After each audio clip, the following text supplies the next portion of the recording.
Okay, welcome everyone to our interviews from Israel. Today we are very privileged to have Dr. Medzini and his son Mickey with us.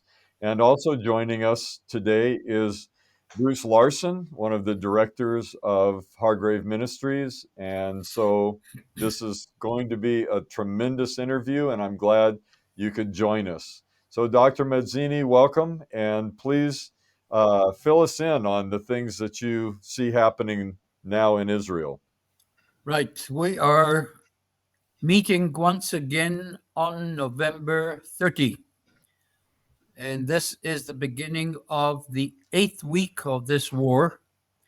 In other words, we're probably the 9th week. We are 55 days already into the Gaza war, which has a very strange name. It's called Swords of Iron. I suppose this is what the computer threw up. The This is probably the longest war Israel fought since 1948. Hmm. All the others were much shorter. 100 hours in 56, 6 day war was 6 days. Yom Kippur was 18 days. First Lebanon, I think a week. Second Lebanon, 33 days. One operation was 54 days or 55 days, but that was to try and root out Hamas and the PLO mostly in the West Bank. So we are in a very long war, and the difficulty is that nobody can see or foresee when and how it's going to end. I'll add a few more things that we have not yet discussed. Okay. The first, by now, as of today, we will have 140 hostages remaining in Gaza. And that includes a family with a 10 months baby, and I think a brother who is 3 years old, and a parent. Hamas claims that they have died in an Israeli airstrike. Nobody can prove either way. That means that about 80 hostages have already been returned to Israel in exchange for 3-1 Palestinians freed from Israeli prisons. 140 hostages, a huge number, and the families, of course, are deeply concerned because you're not dealing with an army, you're dealing with organization. And we saw the films last night of the crowd gathering around the Red Cross jeeps that were taking the returned hostages back to Israel, and that looked quite menacing. There was a major riot there, and therefore you are dealing with essentially, some people say subhuman, others say animals, but why insult the animals? And therefore we have a major problem on our hands.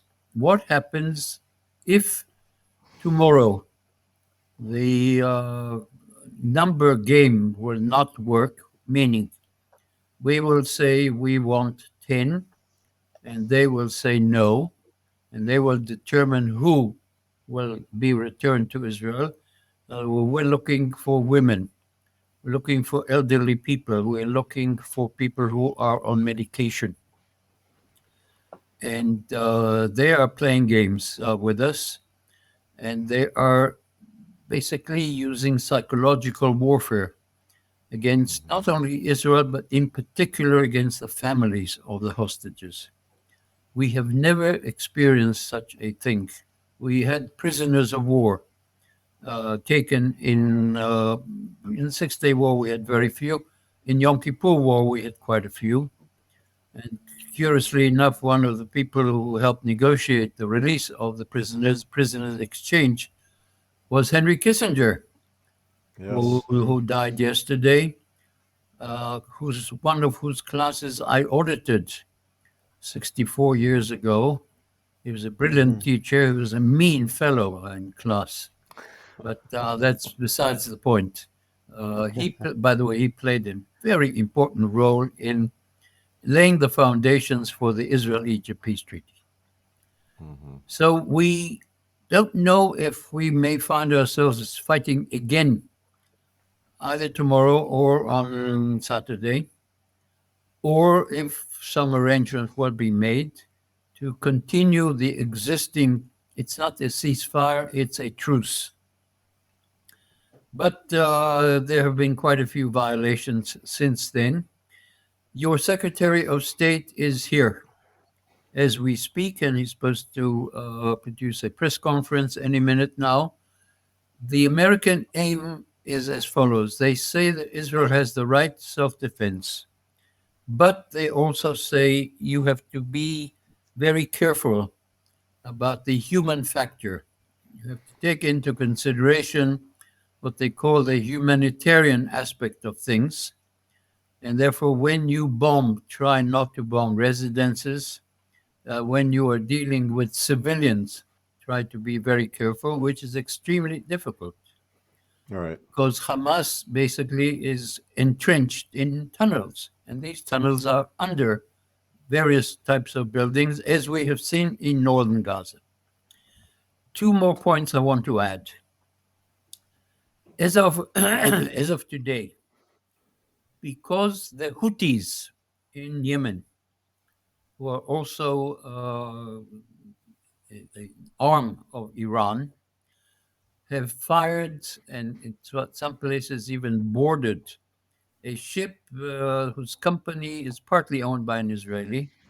A Mm-hmm. number of shipping companies, including the Israeli shipping company, have now decided to go around the Cape on Oh. their way from the Far East to Israel. Instead of going through the Red Sea, the Straits of Bab el Mandeb, onto Eilat. This extends the journey by 11,000 miles or 3 weeks, which means that the price of goods coming from Asia, chiefly China, but not only Taiwan, Japan, is going to skyrocket in Israel, insurance as well. And this could have an enormous impact on international shipping because this involves not only Israeli companies, but foreign companies as well. We don't know yet the reaction. An American warship did fire and did manage to release a freighter, which did not have Israeli crew, but the company is partly owned by an Israeli. The other thing you want to consider is where do we go from here? At some point, an arrangement will be made, and the Americans and the rest of the world essentially is asking Israel, what's next? What's going to happen after the shooting is over? And here there are a number of possibilities.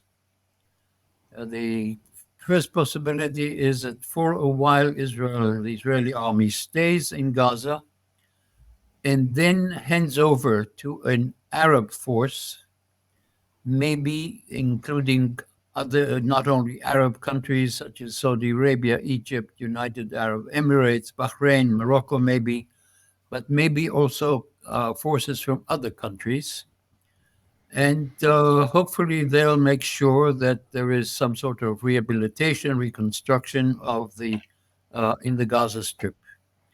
The other possibility, of course, is to essentially involve the Egyptians, and they are loath to do it.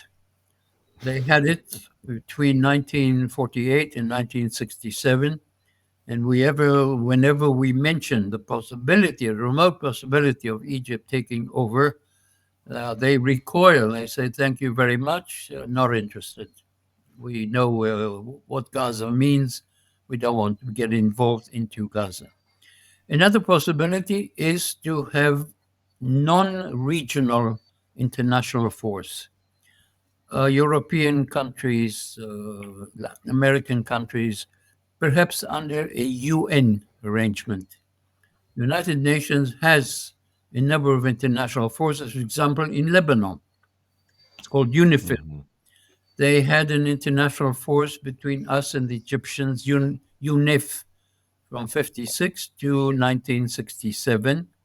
There have been other international forces under the UN in other places.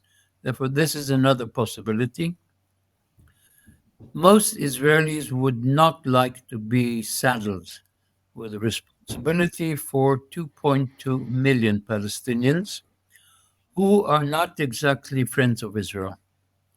Although Hmm. they're not necessarily all of them great supporters of Hamas, but they have been ruled by Hamas for the last since 2006 and 2007 to be exact, and therefore we see how they behave Hmm. towards the prisoners whenever there's an exchange, and we're not sure that they have suddenly become lovers of Zion.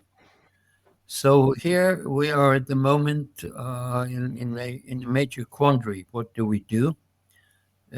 Most likely, there is a possibility that within a day or two, fighting will resume, this time in the southern part of the Gaza Strip. This is my introduction. Now let's carry on the discussion. Like, Well, one question I had is what is the prevailing attitude among Israelis about re-engaging with the warfare versus trying to put more effort into releasing the hostages? The majority of Israelis would like to see the war continue until such a point when Hamas ceases to be a major factor in Gaza. It, Okay. it being understood that Hamas is now probably the most popular body in the West Bank. This morning we've had an attack in Jerusalem. Two Hamas members of Hamas, East Jerusalem, with Israeli IDs, shot and killed three Israelis in a bus station at the entrance to Jerusalem. All of you remember the bridge as you come in, that's almost under this bridge. So terror is with us not only in Gaza, it is also in the West Bank, and we are very much concerned with this one. Interestingly enough, for the last 3 days or 4 days, it's been very quiet on the northern border. But if you take a poll, most Israelis would say carry on with what you have started. Okay.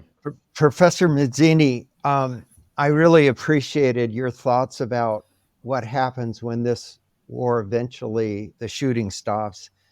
My question is, if Israel doesn't pursue Hamas to the point of uh, either eliminating them or incapacitating them in the Gaza, in those scenarios, could Hamas just come back and take over like they did 15 years ago?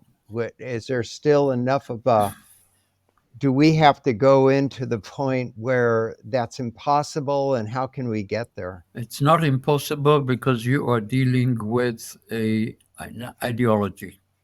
Hmm. And increasingly, more and more of us are beginning to go back to our textbooks, our history books, to read about Islam. Islam, as you know, the translation of Islam means transition. And Islam is not only a religion, it is also a way of life. Yes. Government, behavior, code of dress, food. Basically, it governs every sort of life.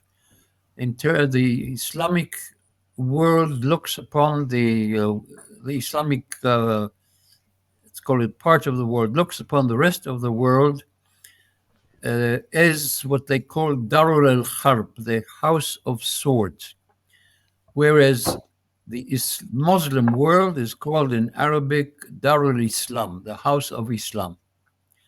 Eventually, the house of Islam will take over the rest of the world, if necessary, through holy war, which is jihad. And jihad appears in the Quran.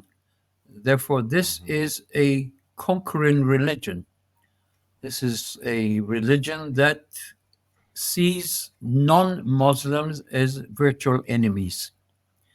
And you see increasingly in Europe, suddenly there is fear. You may have noted that there were elections in Holland several days ago. The right wing nationalist party, radical nationalist, they didn't win an absolute majority, but they got, I think, 37 seats out of 100 and something, uh, based on one subject: immigration. Mhm. I don't have to remind you in America that immigration is a major point in the States as we Yeah. speak. So there is increasing fear of Islam. You cannot eradicate a religion, you can't eradicate an ideology. What you can do, of course, is ensure that the conditions are such that they do not take over certain territories. In other words, prevent them from rebuilding the tunnels, from using the money that they got from Qatar and other places, and the cement that they received from Israel, although they paid for it, but to build tunnels. In other words, what we hope to achieve, I imagine, is another period of 5, 10, 15 years in which hopefully they will come to the realization that you cannot eliminate Israel. Mhm. Basically, every war gave us time. Mhm. The between the War of Independence and the Sinai War, we had 8 years. The Sinai War gave us 10 years in which we built Israel. Basically, the foundations of Israel were laid between 57 and 67. The Yom Kippur War gave us 50 years, apart from two wars in Lebanon, but these were local wars, they were not major wars. What we have now is what we had now, first and foremost, was a carnage. Uh, Mhm. Israeli historians are now noting that this is the first major pogrom since the Holocaust, since 1945. It was 1,400 people were slaughtered, mutilated, decapitated, killed in one way or another. And Israeli territory was overrun by Hamas. Something else that we are aware of, we cannot uh, contain. There is a huge economic price that we are paying for this war, apart from the fact that between 120,000, 150,000 Israelis were displaced from their homes. Mhm. The entire border area near Gaza and the northern border. We talked about this last time. 120 kilometers, the width in which from which we removed, I think, 60,000 people, is about 4 or 5 kilometers. And these people are idle. They're not doing anything. They are housed in hotels and hostels and similar things in various towns. And the economy is suffering. So Mhm. there is a limit how long we can be armed. So we have called up 360,000 reservists. In other words, the patience of Israelis is beginning to run out. If you are looking for a total victory, no. If you're looking for a 1945 situation, whereas Germany surrendered unconditionally, it won't happen. Or Japan surrendered, well, they insisted on two clauses that the Americans gave them: the retention of the emperor and retention of the government. But apart from that, Japan basically surrendered unconditionally. Uh, we do not foresee such a situation here. And therefore, I, for one, would be very happy If we gain 5, 10, 15 more years, uh, who knows what will happen globally until that time? Hmm. Well, circling back on the issue of Islam, I know you are very aware of the global situation in many areas. Are you aware of any outcry from Islam leaders around the world anywhere that is, decrying what Hamas had done and had done on October 7th and what they are continuing to do? I find I hear almost nothing, just silence. There are 56 Muslim nations. Mm-hmm. They are the largest bloc in the United Nations. Mm-hmm. Billion and a half people. I am not aware of any major criticism by the leaders of Pakistan, Indonesia, Malaysia, Bangladesh, uh, of what Hamas has done. I am fully aware of the onslaught on Israel, for example, by the Turkish president, Mm-hmm. who either has already taken steps or threatening to take steps to take Israel to the International Court of Justice or to the International Criminal Court. Uh, Either probably they had to do it, but I am totally unaware of any major leader in the Muslim world that has Okay. come out against Hamas. Yeah, that, and I haven't heard anything from clerics or imams or any of that level either speaking out against this. No, you probably, if you read, we have an organization, it's called Memory, and they monitor the Arab press and radio and television and the social media. It's full of virulent anti-Israel, anti-Semitic, Hmm. and anti-Western. Hmm. Uh, it's vindictive. It's vitriolic. Yeah. Everything that they write, and what annoys me, and I'm watching carefully some of the American networks, the European networks, is the attempt to be fair, to be this one has a side, the other one has a side. And one of the commentators, I think, was asked, "Tell me, keeping, perhaps killing a 10-month-old baby is not a humanitarian issue?" And he didn't know how to answer. And this brings me to the very sad feeling that a few weeks ago there was a war in Nagorno Karabakh. 100,000 Armenians were kicked out of Nagorno Karabakh. Did Right. anyone say anything about it? Nobody. No. None whatsoever. Yeah. What the many it's true that European countries opened up for a while to refugees from the Ukraine. As of yesterday, it's a curious thing. Finland has crossed its last border, has closed its last crossing point with Russia, because what the Russians did was to encourage various Muslim refugees to go to Finland. Hmm.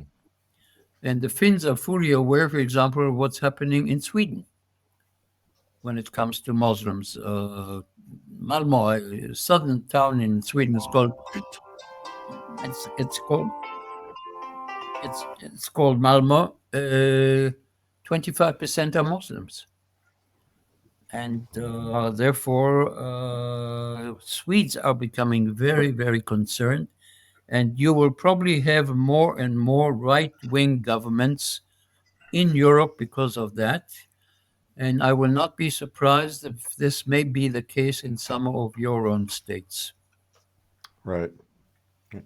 Well, it makes the point that this is an ongoing situation. It's beyond Hamas. It is part of the religion. It's part of the belief system that they must take over the world. And when they do, it's not a friendly takeover. It includes Sharia law and every part of culture and education. So it is something that the world needs to wake up and hopefully will wake up, born out of October 7th. You mentioned the Sharia law. A British Supreme Court has now taken into account the rulings of a Sharia court in England as legitimate. Mm-hmm. And this is an enormous departure from custom in England. Some of the French courts are beginning to look at a similar situation, especially in the Paris suburbs, which are full of Muslims. So Sharia law is it's not only Sharia law; it's how women dress, and the insistence that in school curriculum certain authors will be banned, certain subjects will not be taught, science, for example, and this is beginning to hit home Mm-hmm. in areas that we were totally unfamiliar with. Right, right. Dr. Medzini, you mentioned this war hopefully buying 5, 10, 15 years. I really have two questions. One is if Iran continues to develop a nuclear weapon, how would that factor in? Because that would need to be addressed somehow, I Yeah. imagine. And second, we hear a lot of media reports about disunity in the unity government. And I was wondering if you could quickly comment on the status of that, and are Uh, they holding together as a unity government? on Iran, I'll say the following. If and when Iran achieves they produce nuclear weapons, and they're not far from it. Mm-hmm. Some people say it's a matter of weeks, others say it's a matter of months. Then you will have Saudi Arabia, Egypt, probably Turkey, also looking for ways to acquire nuclear technology and perhaps produce nuclear weapons. The Saudis, one of the conditions that the Saudis insisted on when negotiating with the United States, part of it for normalization with Israel, was nuclear technology, and not only the latest American weapons. Therefore, what you may have is a regional balance of terror, nuclear balance of Wow. terror, which you had between Mm-hmm. 45 and until the 70s, when the Americans and the Russians came to the conclusion this is madness. You probably will have this. And then, let's say Iran wants to annihilate Israel. They will be told that if you do this, you will pay a price which is unbearable and unthinkable. Uh, Regional balance of terror can result essentially in a number of possibilities. One is status quo, nothing happens. The other is nuclear disaster. In other words, nobody understands what's happening, and you let loose weapons, missiles, and so on. God knows what will happen. The third is a regional detente. Kissinger was once asked, "What is detente?" And he said, "Cold War in French." You probably will have a regional detente. And here America comes in, because America now is the leading power among the Saudis, the Emirates, Bahrain. Don't know where Qatar stands in all this, certainly Jordan, Israel, as against the others who are supported by Iran. that has very close relations with China and very close relations with Russia. And therefore, you have here a new situation whereby the major powers are vying for domination control of the Middle East. The one good news is that at some point the importance of oil will recede. As more and more electric cars come in, nuclear, solar energy, and so on, the value of oil will decrease, and that will make life a bit easier. Hmm. It's not a very happy outlook, but I'm trying to be realistic. I suspect this is Yes. where we may be going. Hmm.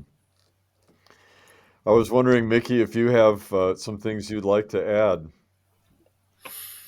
So I will add again. I will look more into the civil side of things. However, I will add to what my father commented. 5 to 15 years of being quiet. I think what Israelis are looking for is a new balance of power of fear, and what is happening now in Gaza in terms of the um, casualties and the destruction of uh, so far about half of the northern part of Gaza, and Gaza City is being destroyed, or people cannot go back to their homes. They are just not in a condition that people can live in.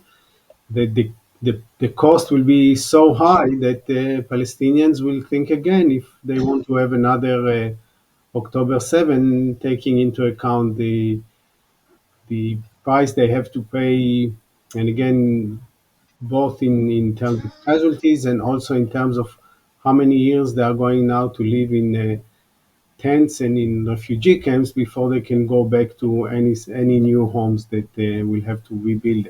And rebuild Gaza will take more than 2 years.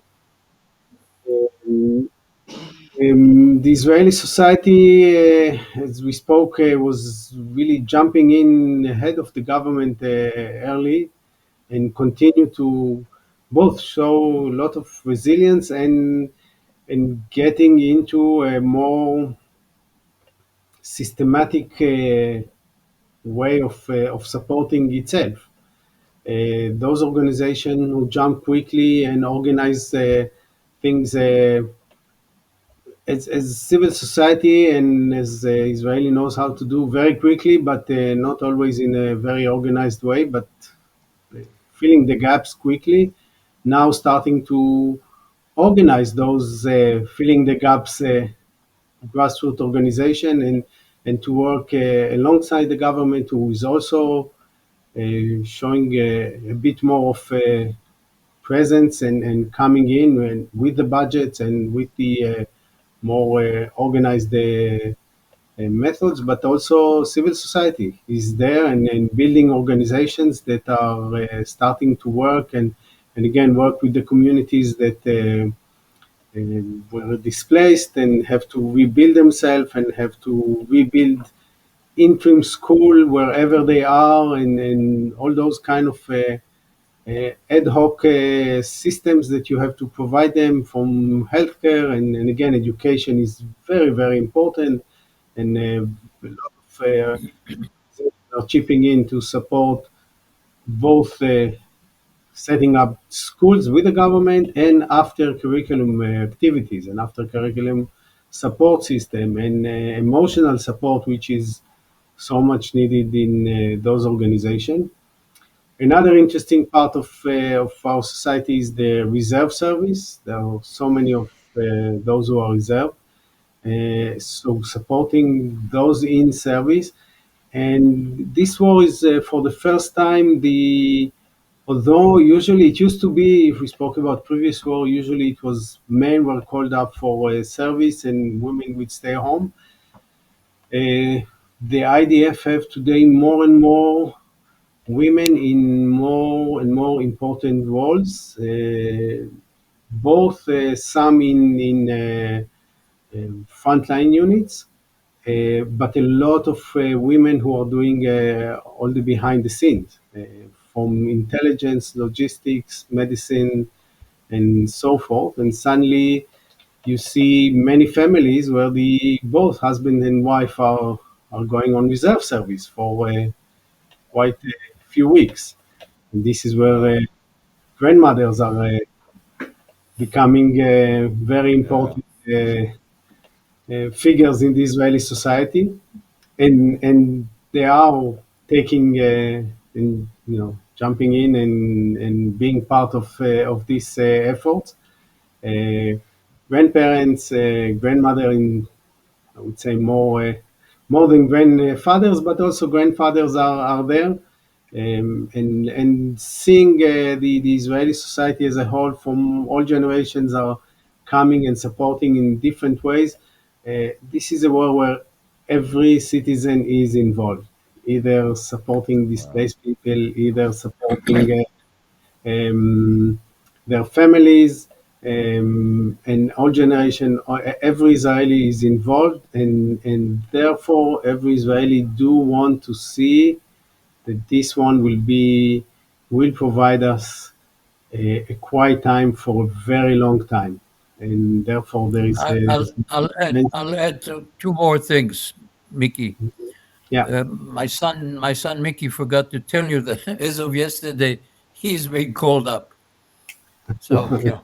Oh, so wow. Captain Medzini, at the age of 57, is in uniform as Wow. of yesterday.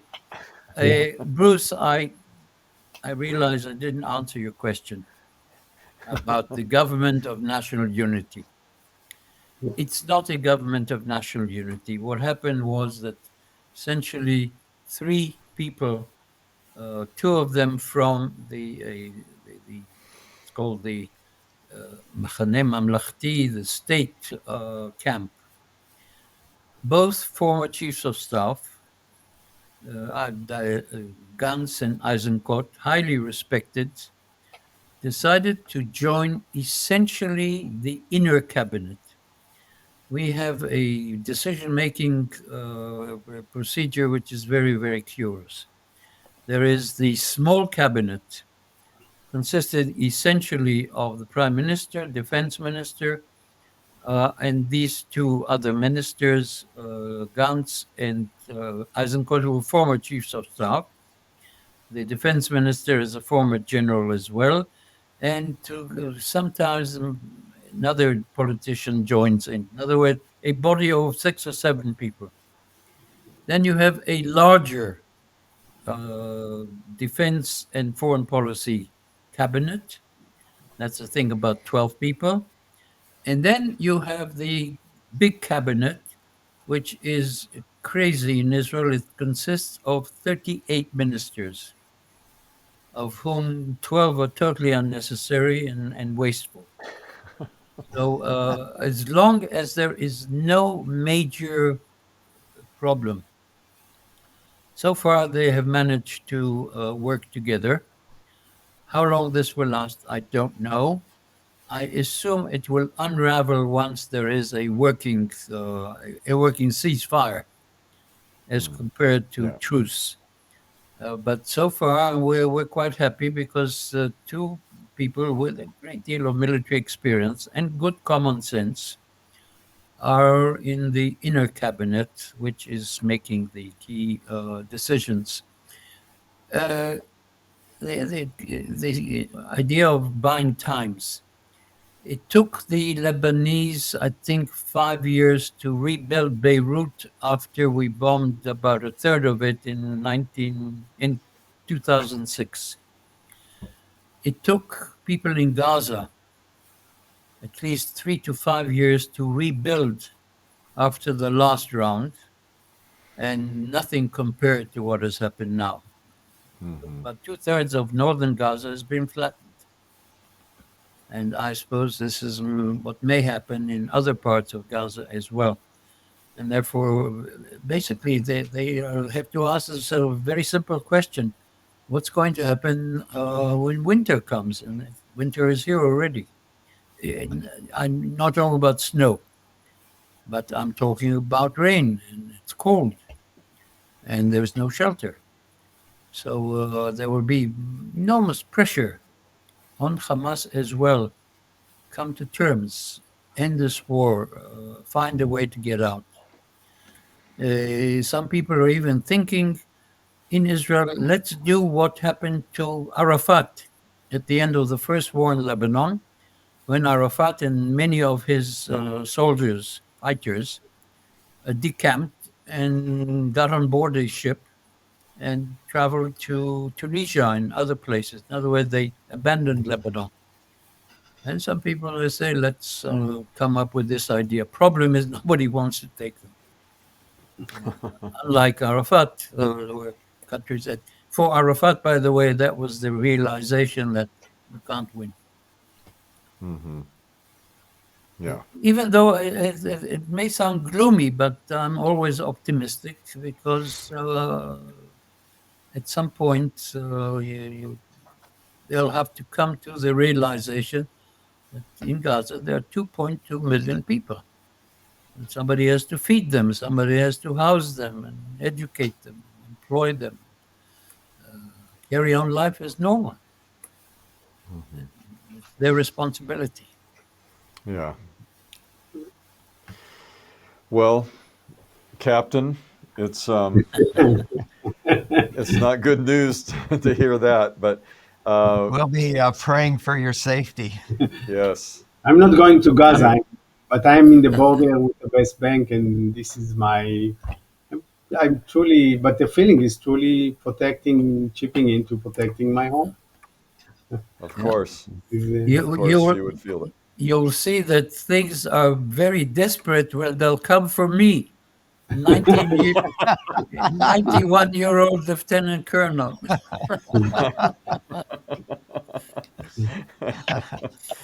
Well, we appreciate this time so much with both of you, and we'll stay in touch.